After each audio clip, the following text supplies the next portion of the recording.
Ahojte, ja by som vám chcela teda nahrať svoje osobné svedectvo o tom, ako som spoznala Boha a ako som sa znovu zrodila a čo tomu predchádzalo. Ja som sa teda narodila do kresťanskej rodiny, mám 5 starších súrodencov a rodičia nás od malička viedli k viere.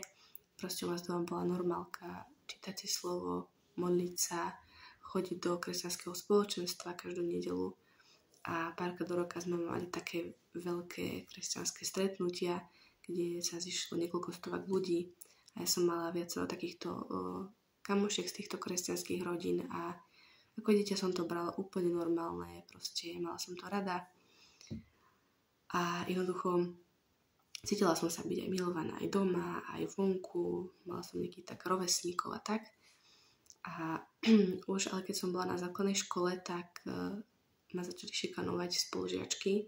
Začali mi robiť zle aj fyzicky, aj sa mi posmievali, aj ma zhadzovali veľakrát pred triedou a proste urobili mi veľmi veľa zlých vecí.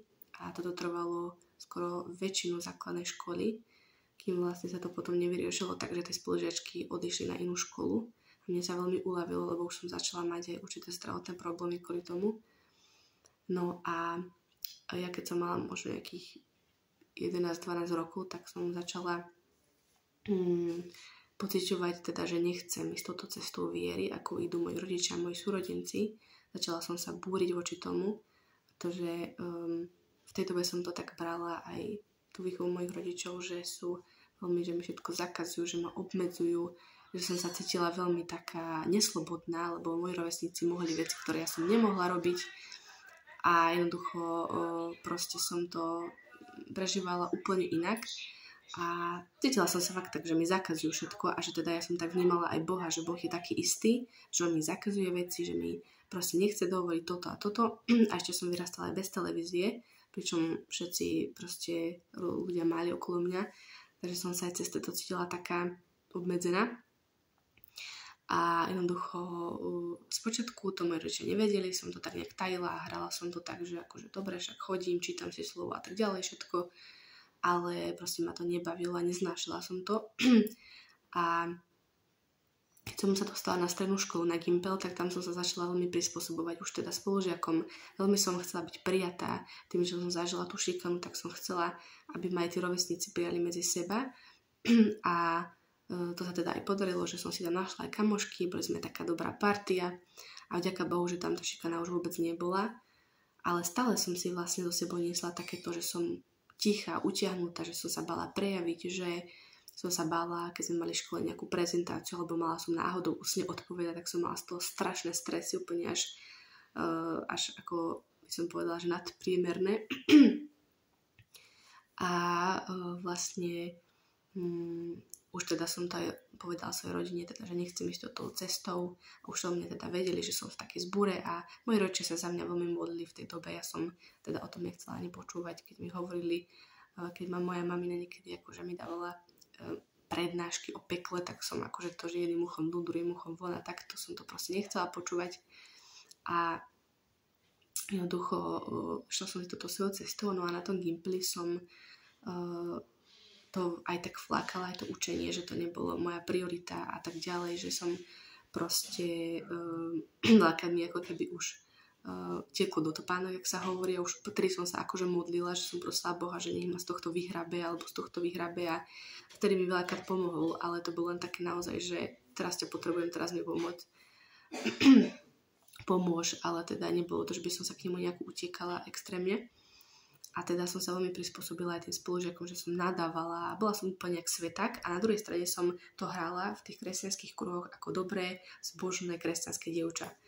A takto to teda fungovalo nejaký čas. Potom, keď som bola v poslednom ročníku maturitnom, tak som teda už dopredu sa bala aj tých maturít prirodzene, hlavne tej ústnej. A bol teda marec 2020 a ja som sa takto doma pripravovala jeden deň na maturity. A ešte podotýkam, že už vtedy som bývala len s rodičmi, že moji súrodenci starší všetci boli odsťahovaní z domu. A moja mamina zrovna vtedy bola u mojej sestry, jej sa práve narodila malá dcerka. Takže jej bola pomáhať a ja som bola doma iba s ocinom. A jeden deň mi začalo byť tak divno, začala som toto cítiť také tlaky na hrudníku. Najprv som to nejako ignorovala a nevšimala som si to, ale trvalo to niekoľko hodín a išla som s tým spať. No a nemohla som kvôli tomu zaspať, tak som zobrala mobil a začala som googliť, lenže to som nemala robiť, pretože mi Google hneď prvé, čo mi vyhodil, bolo, že mám infarkt. A ja som sa toho naozaj zlákla, že mám infarkt a začala som pociťovať všetky ostatné príjavy. Začala som mať zvýšený tep, začala som sa potiť, začalo ma preháňať, žalúdok proste úplne sa mi krútil, začalo mi byť na odpadnutie, začalo sa mi zle dýchať, proste všetky veci, všetky príznaky ako keby infarktu som mala. A vtedy som sa veľmi zlákla, volala som mojej mamine a ona mi povedala teda, že nech zavoláme záchranku. Takže som skončila v nemocnici, pretože som mala vyše 100 tep, aj okrem iného. A tam som ležala asi 3 dni a povedali mi teda doktori po niekoľkých vyšetreniach teda, že mi nič nie je, že teda mám všetko v poriadku, že to bol nejaký taký psychický panický atak a že teda mám ísť domov. No a ak som sa vrátila z nemocnice, tak na ďalší deň bum, znova to isté. No a odtedy sa začal taký kolotoč takýchto mojich proste stavov, takýchto atakov, kedy som vlastne ako keby 24/7 pomaly bojovala s týmito prejavmi, telesnými najviac teda, a samozrejme, že to ovplyvňovalo aj môj mysel, pretože teda to nebolo ľahké. Mala som 18 rokov vtedy a moja mamina sa mnou musela spávať v jednej posteli, pretože som sa tak bála byť sama v noci hlavne teda, ale aj cez deň, ja som aj cez deň nedokázala byť sama doma, proste prestala som chodiť von medzi ľudí, začala som sa ich strašne báť, pretože tie ataky som začala mávať aj vonku medzi ľuďmi, najviac teda tam. A teda úplne som sa teda izolovala od ľudí, že vlastne som proste skoro nevystočila naozaj nos z nášho bytu. Väčšinou len na donútenie mojich rodičov, keď naozaj už ako keby to usúdili, že už musím ísť trošku na vzduch. A v tej dobe ja som nedokázala ani sama bojovať. A ja som ešte v tej nemocnici, keď som ležala, moja mamina mi vtedy hovorila, že mala by som činiť pokánie, že zrejme to Boh pre niečo dovolil. Tak ja som sa ako keby navrátila alebo obrátila k Bohu. V tej nemocnici som volala, prosila o odpustenie za určité veci, ktoré som pri sebe videla, že som robila zle. Ale nedokázala som tedy ešte mať nejakú osobnú vieru v týchto mojich stavoch a moja mamina vtedy za mňa veľmi bojovala. Jak som mnou spávala, jak som mnou proste bola, tak ona sa za mňa modlila, vzývala nado mňa meno Ježiš, pretože meno Ježiš má moc. A jednoducho, veľakrát som cítila, že mi to pomohlo. Veľakrát to nepomohlo, ale veľakrát to aj pomohlo. A to ma ako keby aj trochu učilo. Aj mňa postupne som aj ja začala sama dôverovať Bohu. Začala som sa ja sama modliť a aj bojovať, hej. A potom vlastne som sa párkrát modlila s jedným takým bratom z nášho spoločenstva, ktorý mi tiež veľmi pomohol, alebo teda on prežil veľmi podobné, ešte trošku horšie veci, jak ja, čiže v týchto psychických veciach. Takže cez neho mi Boh naozaj veľmi veľa pomohol. A potom som sa jedného dňa, možno po 2 rokoch, odkedy to začala, modlila s jedným Božím služobníkom, ktorý naozaj má takéto skúsenosti, že sa modlí s ľuďmi, ktorí sú či už psychicky chorí, ale aj fyzicky chorí, alebo sú posadnutí, alebo čokoľvek, že on naozaj si ho Boh používa na túto službu, aj v zahraničí na Slovensku. A s ním som sa teda po telefóne modlila a vtedy mi Boh cez neho dal určitú slobodu od veľa vecí, že som prežila prvýkrát po tých 2 rokoch také uvoľnenie a som plakala. Si pamätám, že som s ním dotelefonovala, ja som išla do kuchyne, padla som na zem a rozplakala som sa a cítila som sa naozaj, že som prežila slobodu. A naozaj odtedy sa to začalo zlepšovať, že postupne ma Boh uzdravoval, hlavne teda moju myseľ, lebo to vlastne počiatok bol v mojej mysli. A ešte predtým som bola asi 3-krát u psychiatra, takže ja som sa o tom ako keby dozvedala aj z tej medicínskej stránky, že čo sa mi vlastne stalo. Začala som už o tom viac ako keby študovať o psychike, o tom, že proste čo treba robiť a čo zase netreba robiť a tak ďalej, hej. A bolo mi povedané, že negoogli si v príznaky, pričom ja som x mesiacov si furt googlila, že čo mi asi je a neviem čo, a to vlastne ešte zhoršovalo tie moje stavy a tak ďalej. A jednoducho proste Boh ma takto spôsobom uzdravoval, začala som teda počúvať aj kázny rôzne a naozaj sa to zlepšovalo od dňa na deň. A už som prestala mať aj také strachy, lebo predtým som sa napríklad, že budila každý deň so strachom, že ako mi dneska asi bude. Aj to Boh zobral. hej, alebo som si furt pripomínala túto situáciu, čo som vám tu teraz opisovala, to, čo sa stalo tú noc. stále ma ten zlý trápil, že proste som sa toho bála, že čo ak sa to znova zopakuje, čo ak, furt čo ak niečo. A vlastne potom jednoho dňa teda prišlo k tomu, že som sa išla s týmto bratom, s ktorým som sa už predtým modlila. Išla som sa modliť s ním aj s rodičmi a teda som sa vydala Bohu, pretože som videla, že proste nechcem bez neho už žiť. Že môj život predtým, síce som možno nemala takéto problémy, ale môj život bol prázdny a nemala som žiadny zmysel života a že teda verím tomu, že on jediný ma vie uzdraviť, že mi nepomôže žiadne lieky, mimochodom ani som ako keby žiadne nebrala, len ten psychiatr mi vyskúšal dať antidepresíva, ale asi po 2 tabletkách som to zdala, pretože mi bolo zle od žalúdka, tak som to nebrala. A je ešte vo výnimočných prípadoch, kedy napríklad nezabrala ani modlitba, ani nič iné, tak som si dala takú tabletku, ktorá ma úplne dokázala upokojiť, že mi to proste prešlo, ale to bola len taká naozaj núdzová tabletka. Tak vlastne okrem tohto som nebrala žiadne iné lieky a neviem vám ani povedať, čo presne ma uzdravilo, ale viem, že to bol Boh, že to bol jeho nadprirodzený zásah, že proste bez neho by som tu nebola, pretože som mala aj samovražené myšlienky, mala som depresie, mala som proste, ja som nedokázala vidieť svetle, nič som nevidela svetlo, všetko bolo čierne, keby som mala proste nejaký závoj čierny pred očami, že proste všetko je zlé.